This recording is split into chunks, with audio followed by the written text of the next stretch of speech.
폭우 때문에 서울 지역 곳곳에 통제가 되는 곳이 많습니다. 자, 서울 지역 교통 상황 좀 알아보겠습니다. 김미란 캐스터님. 네, 80년 만에 서울과 수도권에 강한 비가 집중되면서 곳곳으로 지금 침수 피해가 속출하고 있습니다. 오늘 출근길 나오실 때 좀 도로 침수된 구간을 미리 잘 확인해 주셔야겠는데요. 먼저 새벽 1시 50분부터 고양시 현천동 난지재생센터 부근에 자유로 하부도로 현천 육관문이 수위 상승으로 전면 통제 중입니다. 미리 행주대교 나들목과 지금 가양대교 나들목으로 우회하시는 게 낫겠습니다. 그리고 어제 중랑천의 수위 상승으로 동부간선도로 전면이 통제됐는데요. 새벽 2시 25분경부터 수락 지하차도부터 군자교까지는 일단 차량통이 부분적으로 재개됐습니다. 다만 다시 군자교부터 지금 성수 분기점 도심 쪽으로 통제가 이루어지고 있는데요. 차량들 4차로만 이용해서 천천히 좀 움직이는 모습입니다. 그리고 대략 1시간 전부터 노들로 여의 상유 나들목에서 한강대교 구간까지 전면 이용이 안 되고 있고요. 올림픽대로 따라 지금 청담부터 동작대 구간까지는 이용이 가능합니다.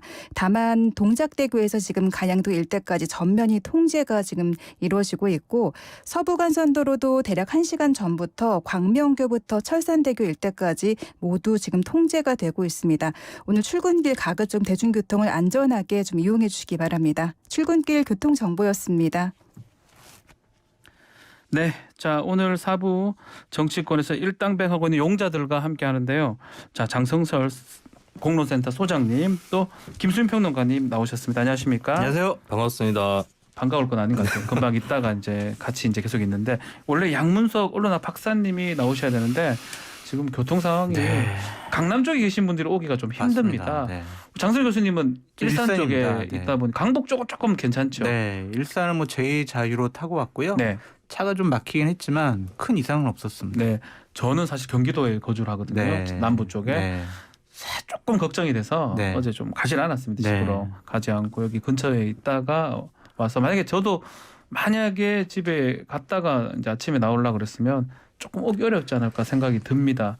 아마 강남 쪽에서 오는 게 가장 지금 어려운 상황이다 생각이 듭니다. 우리 김수희 평론가님 함께 해주십시오. 네, 연장으로 계속 달리겠습니다. 벌써 뭐 와 계시기 때문에 네. 뭐 근데 마음이 무거워요. 예, 왜요? 지금 여러 가지 폭우 피해 때문에 네. 많은 국민분들께서 어려움을 겪고 계시는데 그렇죠.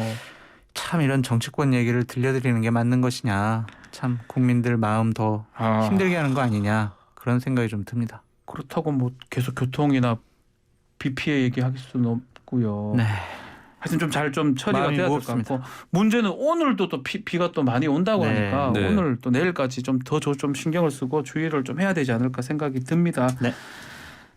대통령은 네. 못 나오시는 것 같아요. 그쪽이 또 침수가 잘 되거든요. 아직 못 나오셨을까요? 네, 하여튼 좀 두고 아마 봐야 되겠습니다. 교통이 마비가 되는 네. 곳이라서 지켜봐야 될 것 같습니다. 네. 자 어제 휴가에서 복귀를 했습니다. 윤석열 대통령 출근길 약식 기자회견을 지금 하면서 초심 국민을 강조를 했는데요. 야당에서는 뭐 대통령 사과해야 되는 거 아니냐라고 촉구를 하고 있는데 이 두 분 메시지 어떻게 보셨는지 우리 저는 뭐 장선 소장님? 기본적으로 네. 사과했다라고 말씀드리고 싶어요. 국민 관점에서 모든 걸 점검하겠다. 필요시 조치하겠다. 국민 거스리는 정책 없다. 계열의 출발점은 민심을 성찰하는 거다. 네. 이런 메시지를 어제 계속 내셨거든요. 예.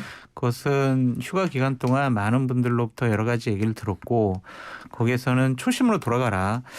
윤석열 대통령 본인 당신이 처음에 정치를 왜 했는가. 그때 했던 메시지 연설문 읽어보면서 왜 국민들과 함께 공정, 정의, 상식적인 나라를 만들겠다고 했는지 그때로 되돌아가 보고 지금 100일도 안 지났지만 이렇게 지지율이 떨어진 것에 대해서 많은 국민들이 당신이 얘기했던 약속했던 공정한 나라, 상식적인 나라, 정의로운 나라를 제대로 이뤄내지 못했다라는 것에 대한 질책 아니냐. 그 여론조사에 대해서 처음에는 연연하지 않겠다라고 아하. 생각을 하셨지만 예.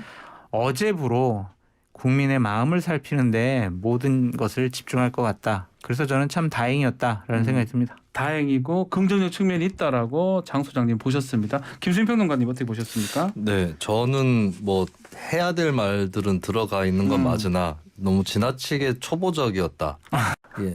초보적이었다. 너무 기초적이었다 이런 생각을 좀 합니다. 그러니까 아하. 뭐 초심을 되새기겠다. 이것은 예. 우리가 일상에서도 관용어구처럼 쓰는 예. 말이기 때문에 그리고 국민들 입장에서는 그 초심에도 좀 문제가 있었던 거 아니냐라는 생각을 하는 분이 있을 수 있습니다. 그렇죠. 그러니까 정치적으로 어떤 컨텐츠를 충분히 채워 넣지 않고 문재인 정권에 대한 뭐 반사작용, 심판 의지 이런 것에 많이 의존해서 대통령이 됐다라고 생각하는 국민들도 있습니다. 그러다 네. 보니까 여러 가지의 비전의 부족으로 현재 일이 벌어지고 있고 또 주변에 대한 어떤 단속 이런 것도 일단은 실패를 해서 문재인 정권에 대한 안티테제에도 못 미치는 거 아니냐 이런 생각들도 하실 수 있는 국민들이 있는데 조금 더 적극적인 사과의 메시지가 나왔어야 아하. 되지 않았을까. 이를테면 지금 인적 쇄신이 여러 주목을 받고 있는데 그렇죠. 저는 인적 쇄신이 꼭 뭐 대폭적으로 이루어져야 좋은 거고 아니면은 국정 쇄신의 의지가 없는 거고 이렇게 보지는 않습니다. 근데 인적 쇄신을 하든 안 하든 간에 하면 하는 대로 사실 쇄신을 할 때 만약에 잘려나가는 사람들이 있다면 이것은 대통령 입장에서는 본인이 책임감을 느껴야 되는 사실 본인 대신에 잘려나간다고 봐야 되는 거거든요. 네. 그리고 쇄신을 하지 않는다. 인적 쇄신을 하지 않는다고 했을 때는 하지 않는 대로의 또 메시지가 필요한데 양쪽의 공통점이라고 했을 때는 내 탓이다. 내가 문제다라고 하는 그런 좀 표현이라든지 이런 것들이 더 필요하지 않았을까. 아하. 예, 그 점에서는 조금 부족했다. 저는 그렇게 평가를 합니다. 저는 근데 김수민 평론가님 그렇게 말씀하실 수 있지만 나이가 이제 한 60 넘으면 태도나 인식이나 대응 방식 바뀌기가 어려워요. 아 그래요? 근데 이제 어제 보면 예. 저도 뭐 박지훈 우리 앵커님하고 방송을 많이 해봤지만 계속 했던 얘기가 대통령 좀 걸음걸이 고치셔야 된다. 말투, 억양, 모르겠습니다. 손짓 예. 이렇게 많이 고치셔야 된다고 제가 네. 많이 말씀을 드렸었잖아요. 예, 예. 근데 어제 보면 그런 것부터 상당히 조심스러워하는 좀 바뀐 것 같기도 하고요. 예, 그런 모습들을 좀 보여서 좀 다행이었다라는 좀 생각이 들고 예. 박순애 교육부 장관 어제 그래도 사실상 경질하지 않았습니까? 경질성 사태라고 봐야 되겠죠. 네, 그런 것들을 보면 대통령께서 충분히 이제 민심을 받들고 있다라고 말씀을 드리고 싶고요. 네. 8월 15일 날 전후로 해서 취임 뭐 100일 기자회견이라든지 아니면 여러 가지 수습책을 내놓으실 것 같아요. 그것까지 보고 좀 우리가 다시 평가해야 될 것 같아요. 저는 정말 비판을 많이 했던 사람인데 대통령실도 좀 바꾸시겠다는 생각이 예. 있는 것 같고 예. 여러 가지 심기일전하겠다라고 하는데 거기다 대고 또 막 몽둥이로 두드러 패는 거는 맞지 않는 것 같고 하나만 더 짚고 제가 몽둥이로 패진 않았습니다. 하나만 더 짚어 주십시오. 그 문자 총질 내부 문자로 총질. 내부 총질의 그 문자 메시지 그 부분에 대해서는 답변을 안 하셨어요 대통령이. 답변하시는 게 좋았을 것 같다는 좀 생각이 들어요. 어느 그냥 뭐 정도 좀, 간단하게 그 부분 예. 그냥 뭐 유감이다 뭐 이렇게 할 수 있는 거 아닐까요? 유감 잘못 뭐 하여튼 여러 어떤 가지로 식으로든, 예. 말씀하셨으면 좋았을 것 같은데 네. 회피하는 모습은 좀 안 좋은 것 같아요. 아하. 대통령께서는 참모 뒤에 숨지 않겠다라고 예. 말씀을 계속 약속을 하셨었는데 예. 이러한 부분은 불리한 부분에 대해서 본인이 언급을 하지 않는 것은 윤석열답지 않다라는 비판을 받을 수밖에 없어요. 많은 국민들께서 내부 총질 문자에 대해서는 대통령과 윤핵관들이 잘못했다라고 판단하고 계시잖아요. 네. 그분에 대해서는 일정한 어느 정도 유감이나 사과 표명이 맞았다라고 말씀드립니다. 그 눈에 띄었던 게 도어 스태핑 과정에서 한 기자죠. 대통령 화이팅! 이렇게 네. 있었어요.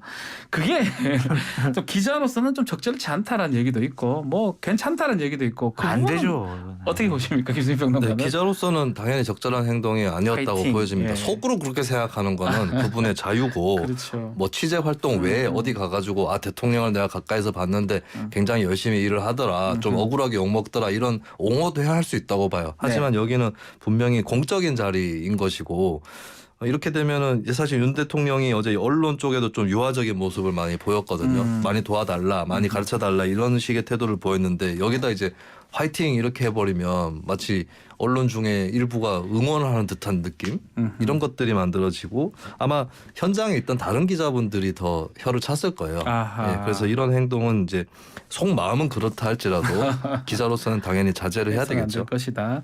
인적 쇄신 얘기를 했는데 지금 박순애 장관 시점으로 더 될 것이다. 아니면 여기서 마무리될 것이다.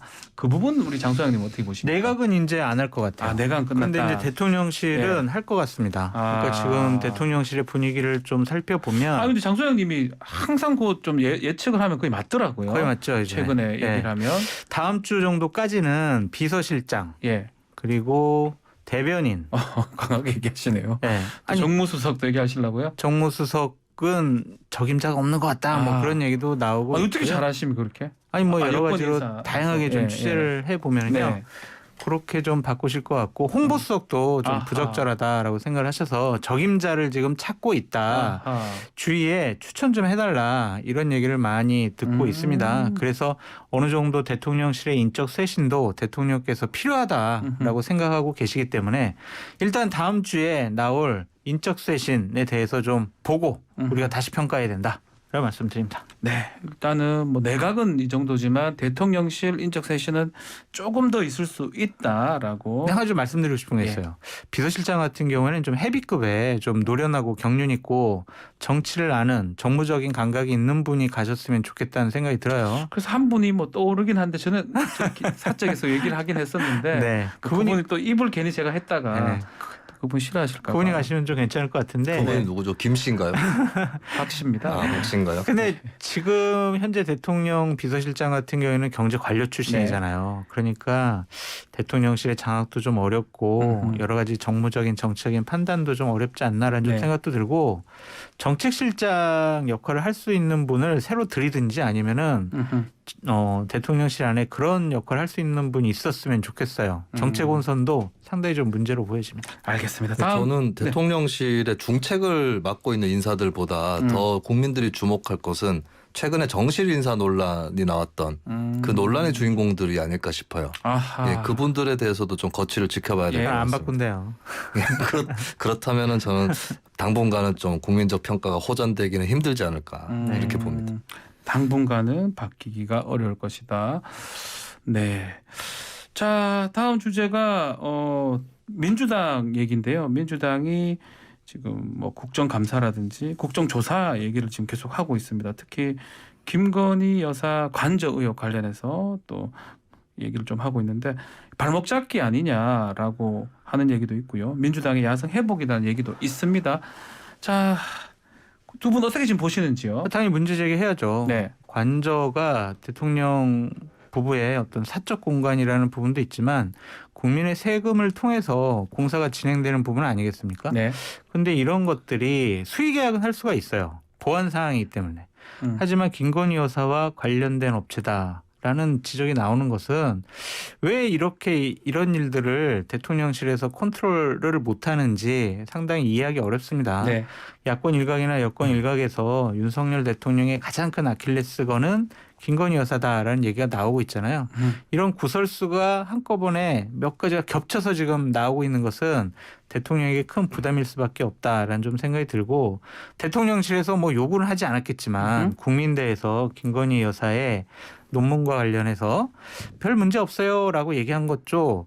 이거는 결코 좋지 않아요. 네. 분위기나 이미지가 좋지 않습니다. 네. 그러니까 이런 것들과 관련해서는 좀 뭐 제2부속실은 안 한다고 하셨지만 대통령실의 특별한 관리가 좀 필요하다라고 말씀드립니다. 네.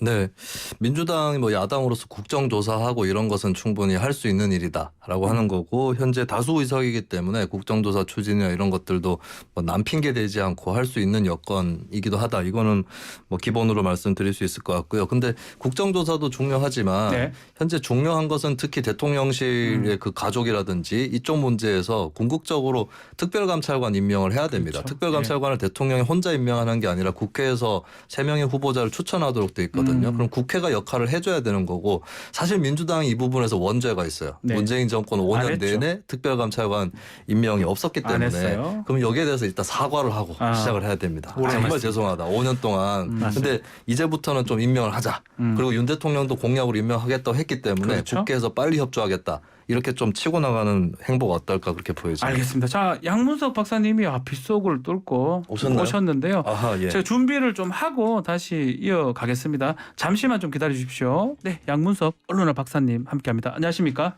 안녕하십니까. 늦어서 죄송합니다. 네, 들어온 순간 10,000명이 넘었습니다. 축하하는 분들이 많이 들어온 것 같은데 교통이 지금 정말 많이 막히죠? 예, 보통 20분 정도 걸리는 네. 거리를 지금 1시간 40분 만에 맞습니다. 그다음에 마음 졸이면서 네. 달려왔습니다. 통제가 지금 되다 보니까 아마 예. 강변북로 또 뭐 올림픽대로 여러 군데 통제가 돼 강변북로가 있습니다. 순식간에 이제 저는 처음에는 뭐 한 8시 도착이었는데 그 나중에는 뭐 9시 도착이 통제가 딱 되면 그렇게 됩니다. 예. 예. 그러고 나서 그게 팍 풀리면서 네. 다시 오게 됐습니다. 죄송합니다. 아유 죄송 뭐 아닙니다. 지금 상황 아마 고생하셨습니다. 다 이해할 거라고 보고 또 다시 이야기 좀 이어가겠습니다.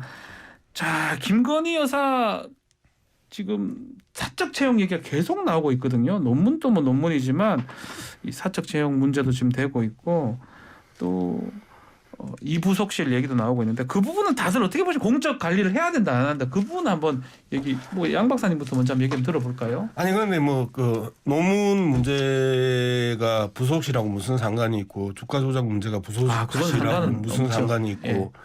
현재 김건희 여사와 관련된 여러 가지 문제점들이 부속실하고 전혀 상관이 없는 문제들이에요. 그런데 계속해서 초점을 김건희 여사와가 현재 보이는 이러한 파행과 국민들의 불신들을 부속실이 없어서 문제가 있는 듯이 계속 이야기하는 것 자체가 문제다. 그리고 실질적으로 많은 국민들이 김건희 여사가 공적 활동을 안 했으면 좋겠다고 이야기하고 있는데 굳이 부속실을 만들어서 김건희 여사의 공적 활동을 시도하려고 하는 것 자체가 또 국민들의 뜻을 거스리고 국민들의 기분을 불쾌하게 만드는 또 하나의 행위 아닐까. 그러면 지지율은 더 떨어지죠. 나오면 나올수록 떨어지는데. 그럼 아예 만들지도 말고 나오지도 말고 이렇게 해야 된다. 이 현실적으로 말씀이신가요? 본인이 그렇게 이야기를 했었잖아요. 선거 과정에서 내조만 하겠다라고 이야기를 했는데 대통령 부인으로서의 역할을 자꾸 하려고 하니까 지금 발생했던 문제들이 현재 지지율로 연계되어 있는 거 아닙니까? 네. 자 우리 장 소장님도 그렇게 아니, 보시는데. 그렇다고 또 뭐 우리 김건희 여사를 또 집에서 밥만 하고 빨래만 하고 내조만 해라 그렇게 하는 것도 좀 말이 안 되는 것 같고 공식적으로 할 것 같으면 필요하다. 네, 대통령 부인으로서 해야 될 수밖에 된다. 없는 일들은 있잖아요. 저는 장 교수 지금 그런 식으로 이야기하는 부분에서 상당히 문제가 있어요. 내조 자체가 집에서 빨래만 하고 밥만 하는 게 내조인가라는 부분에 대해서는 심각하게 의식 전환이 필요하다. 네. 내조라는 부분은 남편의 공식적인 활동을 모니터해주고 거기에 대해서 조언해줄 수도 있고 그리고 자신이 일을 가지고 있었던 직업 여성이었잖아요. 그러면 자기의 직업에 충실할 수도 있고 다양하게 여성의 사회 활동들을 할 수가 있는데 대통령 부인으로서의 역할을 하지 말라고 하는 부분들은 우리가 강요했던 게 아니고 본인이 안 하겠다고 약속했던 대국민 약속이란 말이에요. 그럼 약속을 지키라는 거예요. 그 약속을 지켜야죠, 당연히. 알겠습니다. 그러니까 공식적으로 대통령 부인으로서 할 수밖에 없는 해야 되는 일들은 해야 되는데 우리 양문석 박사님 말씀하셨던 것처럼 본인이 좀 나서서 찾아서 네. 이런 역할을 하는 것은 저도 약속 차원 문제를 넘어서서 좀 부적절한 부분이 있지 않을까라는 좀 생각이 들고 네. 부속실은 안 만들기로 했잖아요. 그렇죠. 네, 안 만들기로 했으니까 자꾸 우리가 제2부속실 얘기는 할 필요가 없을 것 같고 어쨌든 대통령실에서 공적 관리는 필요하다라는 생각이 듭니다. 김수희 변호사 한 네. 말씀 주십시오. 근데 이게 어떤 경우냐에 따라서 거기에 맞춰야 될 조치가 있는데 공식 활동을 할 거라면은 부속실을 제2부속실을 두는 게 맞지 않을까. 할 거라면 그리고 애초에 지금은 좀 약속을 깬 모양새인데 사실 약속을 깰 때에 깨는 거에 대한 발언 이런 게 없었던 것도 문제예요. 거기에 네. 대한 설명이 있었으면 조금은 나았을 겁니다. 근데 그런 것들이 없었다는 게 있는 거고 그리고 이제 당선인 시절에 얘기가 나왔었던 비공개 봉사활동 위주로 하겠다라고 네. 했을 때도 그런다고 할지라도 부속실 존재는 필요할 수 있거든요.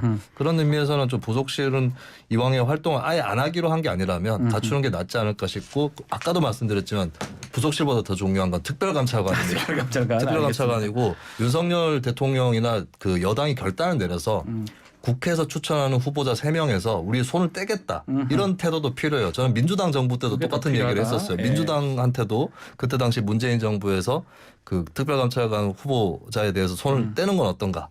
예, 왜냐하면 이거 야당에서 추천하는 사람 임명해도 감시받는 거기 때문에 네. 예, 크게 무리는 없다고 보여지거든요. 그 특별감찰관 문제가 어쩌면 제2부속실보다 더 중요한 것이다 이렇게 생각합니다. 자, 지금 좀 주제 바꿔서 지금 여당 얘기를 좀 하면 전국이 지금 오늘 열리면 바로 비대위가 시작이 되는 거거든요. 주호영 의원이 지금 거론이 되고 있는데 저희 방송의 조경태 의원은 뭐 그나물에 그 밥 돼서는 안 된다라고 또 얘기도 하기도 하고 바지 사장 뭐 얘기도 하기도 하는데 지금 현재 상황에서 뭐 적절한 비대위원장 인선이라고 보시는지 아직 된 건 아니지만요. 예. 조경태 의원이 이 자리에 와서 그나물의 그 밥이라고 이야기를 했던 거를 제가 모니터를 했는데요. 네, 맞습니다. 그나물의 그 밥입니다. 끝이에요? 알겠습니다. 네. 알겠습니다. 예. 장사장님. 네. 아유. 주호영 네. 의원이 그래도 5선이고 네. 원내대표도 하고 비대위원장까지 했었고 또 장관직 정무직 장관도 했었는데 이렇게 그나물의 그 밥이다라고 말씀하시고 뭐 바지 사장이라고 하는 것은 또 그분에 대한 모독이 아닐까라는 좀 생각이 들고 네. 제한적이겠죠. 이번에 비대위는 철저하게 조기 전당대회를 준비하는 실무 기구가 될 수밖에 없어요. 그리고 저렇게 갑작스럽게 비대위원장으로 앉혀졌기 때문에 본인이 개인적으로 할 수 있는 역할도 없을 겁니다. 그러니까 예를 들면 뭐 관리력 혁신 얘기하긴 하는데요. 아니 네. 혁신 안 돼요. 안 무슨 혁신을 됩니까? 해요. 주호영 혁신을 비대위원장이 무슨 그랬습니까? 혁신을 해요. 예. 예전에 비대위원장 할 때도 혁신 못했는데 네. 근데 이런 거는 요구하면 안 될 것 같아요. 예를 들면 비대위원장 됐으니까 네. 이준석 대표를 만나가지고 이준석 대표가 소송 못하도록 정치적으로 좀 해결을 하고 아하. 퇴로를 열어주는 그러한 네. 역할을 해라. 윤핵관들이 용납을 안 할 것 같아요. 아. 윤핵관들은 이준석 대표를 그냥 국민의힘에서 흔적을 지워야 된다. 빨리 내쫓자. 그런 생각을 갖고 있는데 여기서 주호영 비대위원장이 정치력을 발휘해 이거는 주호영 비대위원장의 역할 한계를 넘어선 거고 아. 주호영 비대위원장도 위험해질 수가 있어요. 그렇기 때문에 철저하게 그 말인즉 관리형만 딱 하는 거잖아요. 그러면. 그럼요. 뭘 할 수 있는 게 아니잖아요. 없어요. 부분에, 할수 있는. 저 부분에 어폐가 네. 이제 있는 거죠. 어폐? 자, 전당대회가 일정이 확정된 상황에서 그 사이를 비대위원장으로 들어오면 관리형이고 자신의 역량 밖으로 튀어나갈 가능성이 없어요. 네. 그런데 전당대회 일정이 확정되지 않은 상황에서 관리형 또는 자신의 역량을 뛰어넘는 이런 그 표현 자체가 잘못된 표현이에요. 지금 비대위원장이 들어와가지고 어떤 일도 다 할 수 있어요. 당 대표이고 전당대 일정 없고 그러면서 본인에게 주어진 시간이 적어도 5개월 정도를 가지고 있기 때문에 그렇기 때문에 실질적인 혁신 비대위로 전환하고 그리고 그 혁신에 맞는 상징적 인물들이 영입됐었으면 제가 그나물의 그 밥이라고 이야기하지 않았을 거예요. 엄청나게 하기에 따라서 엄청난 권한과 엄청난 변화를 주동할 수 있는 자리가 현재 국민의힘의 비대위원장 자리예요. 그런데 이렇게 관리형이다라고 축소시켜 놓고 그다음에 자신의 역량과 권한을 오히려 넘어서면 안 된다라고 그 축소시켜 놓으면 또 똑같은 그나물의 그 밥에 그 인물의 그 행태가 나올 수밖에 없다고 보는 거죠. 네, 양문석 박사님의 저런 비판 국민의힘이 잘 받아들여야 될 것 같다는 생각이 들고요. 저는 예. 국민의힘의 마지막 남은 상식과 합리성을 좀 오늘 기대해 보는데 예. 오늘 전국위원회 연기해야 돼요.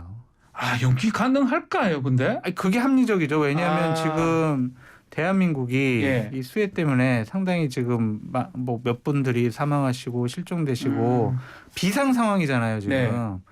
당이 비상 상황이라고 하지만 지금 대한민국이 비상 상황입니다. 그런 과정 중에서 본인들 전국위원회 열어가지고 비대위원장 뽑아놓고 이준석 내쫓는다 이런 기사가 계속 언론에 나가는 게 국민의힘에 이게 좋겠냐고요. 그러니까 한 3일 정도 더 연기를 해가지고 연기하고 좀 이 수혜가 수습된 다음에 하는 게 맞다라고 말씀드립니다. 알겠습니다. 짧게 자 민주당 상황도 한번 짚어보겠습니다. 전당대회가 뭐 좀 재미는 없는 것 같습니다. 김수민 평론가님 네. 좀 뭐 흥행이 안 된다라고 얘기하기도 하고요. 뭐 어대명에서 확대명으로 바뀌었다 이런 얘기도 있고요. 네네. 네. 어떻게? 네.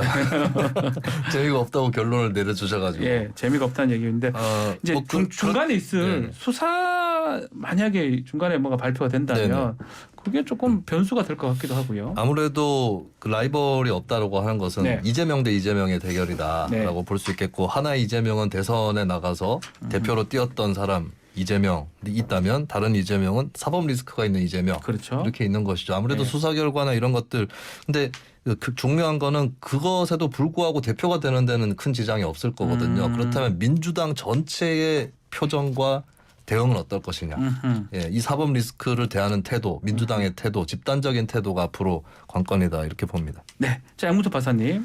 예, 뭐 전당대회가 그 흥행이 된다 안 된다의 문제는 항상 비교가 이준석 대표가 당 대표로 오를 때의 그 흥행과 비교를 하면 네. 그 전혀 흥행이 안 되는 거죠. 그럼에도 불구하고 현재까지 보면 지지난해 당내 그 대선 후보 경선 과정에서의 흥행이나 지금의 흥행 과정은 크게 다르지 않다라고 해서 뭐 실패작이다 참사다 이 정도의 그 수준은 아닌 것 같고요. 네. 그다음에 이제 관전 포인트가 그 몇 군데 있죠. 방금 그 지적해 주셨던 경찰에서 경찰 수사. 그 이제 법카 수사를 네. 법인카드. 그 예. 발표하겠다고 했던 부분에 있어서 그 정권의 또 한 번의 정치적 압력과 야당 탄압의 그 흐름들이 있으면서 하나의 기폭제가 될 가능성이 높다. 그다음에 기폭제요? 예. 당 대표가 누가 되느냐의 관전 포인트가 아니고 수석 최고위원이 누가 되느냐, 아하. 정청래 고민정 이 두 사람 중에 누가 수석이 되느냐가 하나의 주요한 관전 포인트고요. 그다음에 5위와 6위, 장경태와 윤영찬 누가 그 5위에 올라오느냐. 이 부분도 중요한 관전 포인트가 됩니다. 알겠습니다. 자, 오늘 좀 급하게 중간중간에 이제 했는데 용자들 시간을 좀 마무리를 해야 될 것 같습니다. 자, 장성철 소장님, 또 양문석 박사님, 또 김수현 평론가님 세 분 감사합니다. 감사합니다. 고맙습니다.